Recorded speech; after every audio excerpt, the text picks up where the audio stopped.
ብፁዕ አባታችን ብፁዕ አቡነ ፋኑኤል በኢትዮጵያ ኦርቶዶክስ ተዋሕዶ ቤተክርስቲያን የዋሽንግተን ዲሲና አካባቢው ሀገረ ስብከት ሊቀ ጳጳስ፣ እጅግ በጣም የተከበሩ አባታችንና መምህራችን መላከ ምሕረት መምህር ዮናስ ፍቅረ ዮናስ ፍቅረ፣ እንዲሁም በዚህ አገልግሎት ላይ ያላችሁ የቤተ ክርስቲያን አገልጋዮች፣ እንደተባለው የረጅም ጊዜ ወዳጄ፣ ታናሽ ወንድሜ፣ ዘመዴ፣ ጓዴ በእግዚአብሔር ፈቃድ ከዛሬ 33 ዓመት በፊት ባሌ ካህናት ማሰልጠኛ ሱፃን ሆነው ውዳሴ ማርያም ዜማ ሲጮህ እኛም ደግሞ ለስብከት ስንፋጠን አብረን የኖርነው ወንድሜ መምህር ውድነህ፣ ሁላችሁም የተወደዳችሁ ምዕመናን ወንዶችም ሴቶችም በክርስቶስ ሰላም እንደምን ከረማችሁ? የእግዚአብሔር ስም የተመሰገነ ይሁን። መምህር ኤልያስ እንዳለው በእውነቱ መምህር ውድነህ ቢያስተምር በጣም ደስ ይለኝ ነበር። እንግዲህ ለመታዘዝ ያህል ኪሎዬን አይተው ይመስለኛል። የኪሎ ግጥሚያ ስለሆነ ትንሽ እናገራለሁ። እግዚአብሔር እንዲያስተምረን ፈቃዱ ይሆነልን። አብርሃም ተመነ ከመይራይ ዕለቴ ርእየሂ ወተፈስሐ። አብርሃም ቀኔን ያይ ዘንድ ወደደ፣ አየም ሐሴትም አደረገ ይላል። የዮሐንስ ወንጌል ምዕራፍ 8 ቁጥር 56 ላይ ቅድም ብፁዕ ሊቀ ጳጳሱ በቅዳሴው መሃል ያነበቡት የወንጌል ክፍል ላይ የተጠቀሰ ኃይለ ቃል ነው። ቃሉ የመድኃኒታችን የኢየሱስ ክርስቶስ ነው። ክብር ምስጋና ለስሙ ይሁን። አይሁድ ብዙ ጊዜ ከመሲሁ መምጣት ጋር ተያይዞ ይጠብቁት የነበረው መሲህ የአባታቸውን የዳዊትን ባንዲራ ተክሎ ሮማውያንን በጦር ኃይል አሸንፎ እንደ ልባቸው በራሳቸው ንጉሥ የሚኖሩበትን የሥጋ ሥራ የሥጋ አስተዳደር የሚከውን መሲህ ይመጣል ብለው ነበር የሚያስቡት። እንደውም አንዳንዶቹ ከነገደ ይሁዳ ነው የሚመጣው፣ ይሁዳ ያዕቆብ ልጆቹን ሲመርቅ ከሰጠው ክብር አንዱ የንግስና፣ የገዥነት፣ የስልጣን እኛም ሳናውቀው በያዕቆብ ቡራኬ ለይሁዳ በኋላም ለኢየሱስ ክርስቶስ የተሰጠውን ሞዓንበሳ ዘእምነገደ ይሁዳ የሚለውን አንስተን ለነገስታቱ እየተለጠፈ ለረጅም ዘመን ኖረንበታል።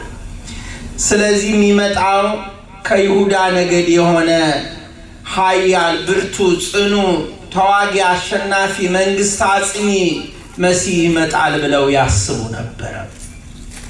አንዳንዶቹ ደግሞ የለም የሚመጣው መሲህ ከነገደ ዮሴፍ ነው፣ በወንድሞቹ ሲሸጥ ዝም እንዳለ የይቅርታ ልብ እንዳለው ወንድሞቹም በረሃብና በክፉ ዘመን በግብፅ ተቀብሎ አስተናግዶ መግቦ ቀለብ ሰፍሮ ምሕረት አድርጎ እንደሸኘው በበዳዮቹ ፊት ማይናገር ማይራገም የተቀጠቀጠ ሸንበቆን የሚነድ ጧፍንም የማያጠፋ ምሕረቱ የበዛ መሲህ ይመጣል ብለው ደግሞ ሌሎኞቹ ሊቆች ይናገሩ ነበር በቤተ አይሁድ ውስጥ። ክብር ይግባው መድኃኒታችን ኢየሱስ ክርስቶስ ሁለቱንም ሆኖ መጥቷል። ስሙ ለዘላለም የተመሰገነ ይሁን። እንደ ይሁዳ የሰማይ መንግስትን በምድር መንግስተ ሰማያት መሃላችሁ ናት ብሎ መስርቶ የዲያብሎስን አገዛዝ ነፃ አድርጎ አባት ብለን የምንጠራበትን የልጅነት መንፈስ ሰጥቶ ዛሬ ሳናፍርና ሳንፈራ አባታችን ሆይ ብለን ወደ ሰማይ ቀና ብለን የምንጠራበትን ስልጣን ሰጥቶን አንግሶን በመስቀሉ ሄዷል። ምስጋና ለስሙ ይሁን። ይሄ ብቻ አይደል፣ በሸላቾቹ ፊት ዝም እንደሚል በግ ደግሞ መከራ መስቀሉን በፍቅር በይቅርታ በምህረት ከውኖ ለዘላለም የተዘጋው ርስታችንንም ከፍቶ ሰጥቶን ሄዷል።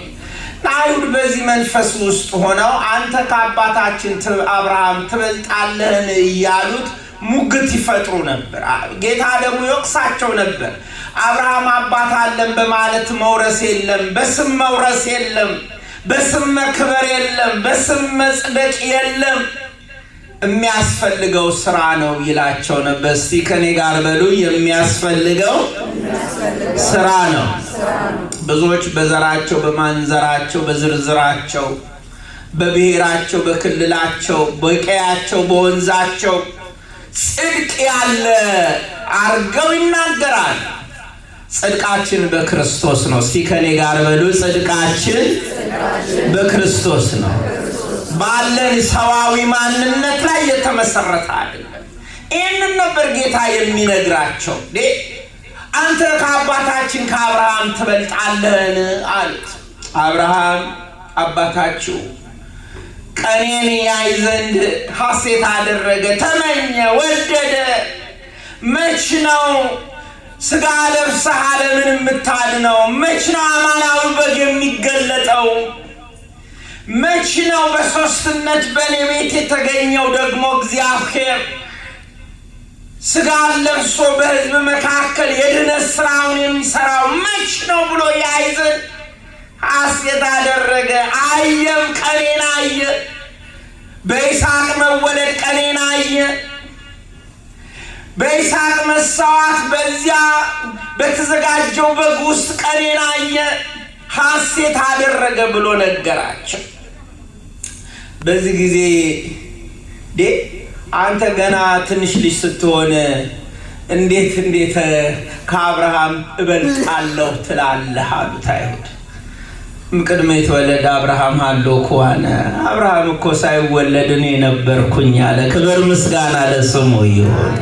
አካላዊ ቃል ስጋ ለብሶ የመጣው መድኃኒታችን ኢየሱስ ክርስቶስ አብርሃም በቤቱ ካስተናገዷቸው ሥላሴ በልዩ አካል በልዩ ገጽታ በልዩ መገለጥ ሰው ሊረዳው ሊያየው በሚችለው መልኩ በአብርሃም ቤት የተገኙ ሥላሴ ጌታ ኢየሱስ ሰው ሆኖ ከመምጣቱ በፊት ቅድመ የተወለደ አብርሃም አሎ ከሆነ በጌታና በአብርሃም ዘመን መካከል ከ2000 ዓመት በላይ የዕድሜ ርቀት አለ።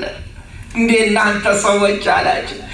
እኔ እኮ አብርሃም አምላክ አብርሃም ፈጣሪ አብርሃም ነኝ። አብርሃምን የጠራሁት ውጣ ያልኩት እኔ ነኝ አለ። ክብር ምስጋና ለስሙ ይሁን። ትዝ ይላችሁ የለ በኦሪት ዘፍጥረት ምዕራፍ 15 ምዕራፍ 12 ምዕራፍ 15 ምዕራፍ 17 ምዕራፍ 18 ምዕራፍ 19 የአብርሃም ታሪክ። በዚህ ታሪክ ውስጥ የአዲስ ኪዳን ደግሞ ቁልጭ ብሎ መታየት ያለበት ስፍራ ነው። ምዕራፍ 12 ሁላችሁም እንደምታውቁት እድሉ ገጥሞኝ አብርሃም የወጣበትን ከካራን ወደ ከነዓን የገባበትን ቦታ በአካል ተገኝቼ አይቼዋለሁ። ጆርዳንና ኢራቅ አካባቢ ነው ያለው ይሄ ቦታ። እድሉ ገጥሞኝ የዛሬ 18 እንደዚህ ዓመት አካባቢ በባስ ሄጄ አይቼዋለሁ። ጻምቢር ከነው ያለው ውጣ አለ። አብርሃም እሺ ብሎ ወጣ። እሺ ማለት ልብ ይጸለሁላችሁ። ውጣ አለው። ዛሬ እንደምንለው ጂፒኤሱ ካርታው ምኑ የቱ ጋር ነው ወዴት ከማን ጋር ምን ጋር ይሄዳል አለ። የእግዚአብሔርን ድምፅ ሰማ። እግዚአብሔር ስላለው ከሀገር ከዘመዶች ከአባት ከቤት ተለይተ ወደ ማሳይ ምድር ውጣ፣ ታላቅ ሕዝብ አደርግሃለሁ። ታላቅነት በእግዚአብሔር ነው። ታላቅነትን ይስጠን እግዚአብሔር። ሰው ታላቅ ለመሆን ብዙ ጥረት ያደርጋል፣ ብዙ ዝና ያመጣል፣ ባሏቸው ጉዳዮች ይሳተፋል። ሰው ሰድበው፣ ሰው አዋርደው፣ ሰው ገንዘብ ነጥቀው፣ ደም አፍስሰው፣ ድሃ አደጉን በድለው በብዙ በብዙ ጉዳዮች ታላቅ ለመሆን ይፈልጋሉ። ተወዳጆች ታላቅነት በእግዚአብሔር ነው። ሰምታችሁኛል? ታላቅነት በማን ነው? በቤት ያላችሁ ባሎች መከበር በእግዚአብሔር ነው። በቤት ያላችሁ ሚስቶች መወደድ በእግዚአብሔር ነው። ውሉደ ክህነት ሆናችሁ በመቅደስ ውስጥ የምትላላኩ የኔ ወንድሞች ካህናት፣ የክህነት ክብሩ ከምንለብሰው የልብስ ጌጥ የተነሳ የሚመጣ አይደለም። የሚመጣው ከእግዚአብሔር ነው። ከማን ነው ወገኖች? ታላቅ ሕዝብ አደርግሃለሁ አለው እግዚአብሔር። የሚባርኩህን እባርካለሁ፣ የምትባርከውን እባርካለሁ፣ የምትረግመውን እረግማለሁ። የረገጥከው ሁሉ የያዝከው የጨበጥከው ሁሉ የተባረከ ምድርን አወርሳለሁ አለው እግዚአብሔር። ቅድመ የተወለደ አብርሃም አሎ ከሆነ ያለው ጌታ አወጣው። ምሪቱን በጸጋ አብርሃም ተቀበለ። ከምሪቱ በኋላ ከመታዘዝ በኋላ ሁል ጊዜ በእግዚአብሔር ዘንድ ዋጋችን ትልቅ ይሆናል። ጸበል እየሰጠ ነው የኔ ልጅ፣ ጸበል ነው የምትሰጠው አንተ። ነፍስ ወንጌል አትፈልግም? ጥሩ ነው፣ ስራ ግሩም ነው። እግዚአብሔር ይባርክ። ጸበሉን እየጠጣችሁ ወንጌል ብትሰሙ የበለጠ ጥሩ ይሆናል። ግን ለሁሉ ጊዜ ያለው አይደለም። ምእመናን የመባረኪያ ጊዜ አለ፣ የመቀደሻ፣ የመቁረቢያ። ጸበሌ መና ቁጭ በል እንጂ አትሄድ። እግዚአብሔር ይባርክ። ቁጭ በል የኔ ጌታ፣ እንዳትሸማቀቅና እንዳትቀር። በዚህ ደግሞ ከቤተ ክርስቲያን ልክልኝ አይደል ወገኖች? እንደዚህ ቄሶች መድረክ ሲይዙ የሚናገሩትን አያውቁም እንዳትሉን ነው። እና በኋላ ትሰጣለህ። እሺ እግዚአብሔር ማን ነው? ክርስትና ስም ገብረ ጻድቅ። እግዚአብሔር ይጠብቅ የኔ ጌታ። እና ከመታዘዝ በኋላ ክብር ይመጣል። ምእመናን ንስሐ ገብታችሁ እግዚአብሔር ስላለው ሐሳብ መታዘዝ ስትጀምሩ በእግዚአብሔር ዘንድ ዋጋችሁ ከፍ ያለ ይሆናል። ዋጋ ማለት ልክ እንደዚህ ፕሬሽስ እንደሆኑ ቁሳቁስ በቃ በትልልቅ ስፍራ በድብቅ በካዝና እንደሚቀመጡ የከበሩ ጌጦች ጥሪውን ሰምተን ከታዘዝን በኋላ ዋጋችን ይጨምራል። ስሙ ለዘላለም የተመሰገነ ይሁን። አሁን ዋጋችን የጨመረ የከበርን በክርስቶስ ደም ከፍ ያልን ወገኖች ነን። ይህን ታምናላችሁ ወገኖች? እውነቴን ነው የምላችሁ። ሰይጣን በቀላሉ ሊነካችሁ አይችልም። የሚነካችሁ የአይኑን ብሌን የሚነካ ነው ይላል ዘካርያስ ምዕራፍ 2:8 ላይ። እየሰማችሁኝ ነው? ሲንበለው የሚነካችሁ የአይኑን ብሌን የሚነካ ነው። ስንት ጊዜ ብዙዎች የክርስቶስ ስለመሆናችን ሊነኩን ሞክረዋል መሰላችሁ። ራሳቸው አይናቸውን እየወጉ ይወድቃሉ። ስንት ጊዜ ቤተ ክርስቲያኒቱን የክርስቶስ ስለሆነ ሊመቷት፣ ሊያጠፏት፣ ሊያነዷት ብዙ ጊዜ ሞክረዋል። ትናንት ያከበርነው የነ ጴጥሮስ የነ ጳውሎስ ታሪክ እኮ ይህንን ነው የሚያሳየን። ግን ሰዎች ወድቀው የእግዚአብሔር ቤተ ክርስቲያን ግን ዛሬም አለች። ዋጋችን ይጨምራል። አሁን አብርሃም ጥሪውን ከተቀበለና እሺ ብሎ ከወጣ በኋላ ዋጋው ጨመረ። ዋጋችን እንዲጨምር እግዚአብሔርን እሺ ማለት መንፈስ ይስጠለሁላችሁ። አሜን አትሉም እናንተ? ሰነፍ ድገሙ እስቲ አሜን በሉ። ይወላችሁ ቃሉ የሚለው ምን እንደሆነ ታውቃላችሁ? አትፍራ አብርሃም ይላል ዘፍጥረት ምዕራፍ 15 ቁጥር 1 ላይ አትፍራ፣ እኔ ለአንተ ጋሻክ ነኝ፣ ዋጋ እጅግ ታላቅ። ሰምታችኋል? ጋሻ ታውቃላችሁ? መከላከያ እኮ ነው። መከላከያ እኮ ትልልቅ ወንጭፎች፣ ትልልቅ ጦሮች የተሳሉ የተሰበቁ መርዝ የተቀቡ ሲወነጨፉ ሲላኩብን ጋሻ ሆነው እኮ ብዙ ሰዎች አሉ አይደለም እንዴ ምእመናን? ሐሜታቸው እኮ መርዝ የተቀባ ቀስት የሆኑ ብዙ ሰዎች አሉ። ጋሻው ግን ማን ነው? ኧረ ንገሩኝ፣ ጋሻው ማን ነው? ጋሻ ዋጋው ጨመረ። ዋጋ ትልቅ ነው ነው ያለ የዕብራይስጡ ቃል። እንደከበሩ ማዕድናት ሰው ሁሉ ጊዜ ዋጋ ነፍሱን ሰጥቶ ቆፍሮ አግኝቶ ሊከብርባቸው እንደሚሻ እንደ ከበሩ ማዕድናት ዋጋ ከፍ ያለ ነው አለው አብርሃም። ዋጋችሁን ከፍ ያድርግላችሁ። የአብርሃሙ ሥላሴ አምናችሁት እንደመጣችሁ ዋጋችሁን ከፍ ያድርግላችሁ። መወደድን ይስጣችሁ፣ ፍቅርን ይስጣችሁ፣ ልጆቻችሁን ይባርክላችሁ፣ ትዳራችሁን ይባርክላችሁ። አምናችሁ በቤቱ እንደመጣችሁ በቤታችሁ ተገኝቶ ደግሞ ዋጋችሁን እግዚአብሔር ከፍ ያደርግላችሁ። ተወዳጆች አብርሃምን እንዲህ ነው አድርጎ ዋጋውን ከፍ ያደርገው። ግን አብርሃም ብዙ አልገባውም ነበረ። ምንድነው ዋጋዬ? ምክንያቱም እኛ በሰውኛ ስንኖር ዋጋን የምንመዝነው በቁስና በሚታይ ነገር ነው። ምንድነው? እኔ እንደምታውቀው ልጅ የለኝም። ንብረቴን የሚወስደው እንኳን ያ የደማስቆ የሶሪያ ሰው ኤሌዘር ነው። ይሄ ሁሉ ሀብት፣ ይሄ ሁሉ ንብረት፣ ይሄ ሁሉ መሬት፣ ይሄ ሁሉ ግዛት፣ ይሄ ሁሉ ነገር ቢኖር ዋጋ ትልቅ ነው ብትለኝ አይገባኝም ብላችሁ አታውቁም? እነዚህ ዘምሬ ካልተባረኩ፣ ደጅ ጠንቼ ካልተመሰገንኩ፣ ተማጽኜ ልመናዬ ካልተሰማ፣ ሥላሴ ብዬ ጮኬ ዛሬ እጄ ላይ የምፈልገውን ጠብ ካላደረግ ማምለኬ ምንድን ነው ብላችሁ አታውቁም? እኔም እያውቃለሁ ዋጋዬን ሳላውቀው ስቀር ማለት ነው። የእኔ ዋጋ ግን በቁስ የሚለካ አይደለም። ክብር ምስጋና ለስሙ ይሁን። አብርሃምን በድንኳን ውስጥ ሆኖ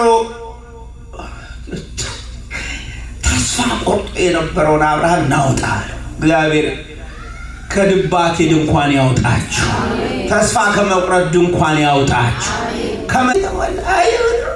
የተሞላ እንዲሁ አረግሃለሁ አለ።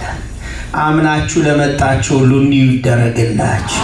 የምትፈልጉት እንደ ሰማይ ከዋክብት እንደ ምድር አሸዋ ሕዝብና አሕዛብ እጃቸውን ባፋቸው ጭኖ ከየት አገኙት ይህን ሁሉ በረከት? ከየት አገኙት ይህን ሁሉ ደስታ? ከየት አገኙት ይህን ሁሉ ፍስሐ? ከየት አገኙት ይህን ሁሉ መጽናናት ብለው እስኪያደንቁ ድረስ እግዚአብሔር በረከቱን ይስጣቸው።